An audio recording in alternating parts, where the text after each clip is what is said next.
नमस्कार. आपण आता धुळाणं ग्रामीण भागमा जे वावर पैरानी सुरुवात होई आहे आणि वावरमा गहू लागवड करणार तर आपला सोबत ज्या शेतकरी आहेत त्या शेतकरीतले विचारू की आता जी थंडी पडानी आणि अहो जो गहू पैरण टाईम अहो योग्य आहे का किंवा त्यासना काही भावना आहेत सरकारले पोचायला ना त्या बी विचारून. दादा नमस्कार. तुमचं नाव काय? माझं नाव साहेबराव भटू महाजन.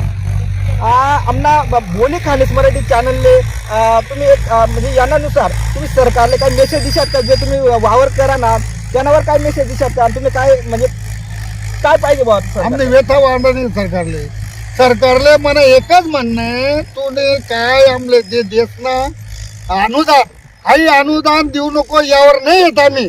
फक्त आमना जो माल पिकाडेले याले जर भाव दिना त्या आम्ही कोणा पाय पडायला जावानी गरज नाहीये. पण तुम्ही देखतच नाही देतच 2,000 रुपये टाकी आणि देतच 1500 लाडकी बहिणीला टाकी म्हणजे काय खुश. अहो आमनाकडे देखा तुम्ही काही विचार करा थोडासा. शेतकरीना काय हाल चालू आहेत नाही येत. फक्त तडे मुंबईमा बसीस काय तुम्ही गोष्टी करतात. आता यारा वावरच मा कामे देखाले आमना आम्ही कष्ट कितला करतस पहिरताच कसं नागरताच कसं वखरताच कसं ते करी सिरागो तुम्ही ती लाईन आम्ही फुकट दिली. आम्ही वीज फुकट दिली. बरं ती वीज तुम्ही फुकट दिली आहे पण रात्री फ्यूज टाकायला वायरमन नाही.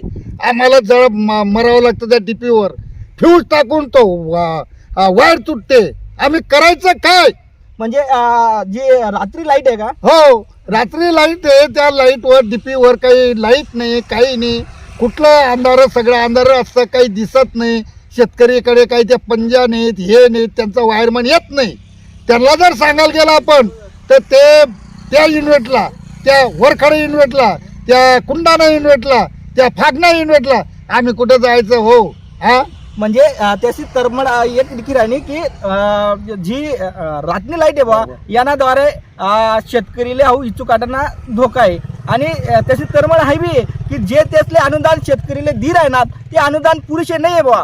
तुम्ही अनुदान आमले बंद करी द्या परंतु जर शेतकरीना मालले योग्य भाव भेटना तर तुमले त्यासले अनुदाननी गरज नाही असा शेतकरी म्हणी ना. बोली खानेस मराठीसाठी संदीप त्रिभुवन धुळे.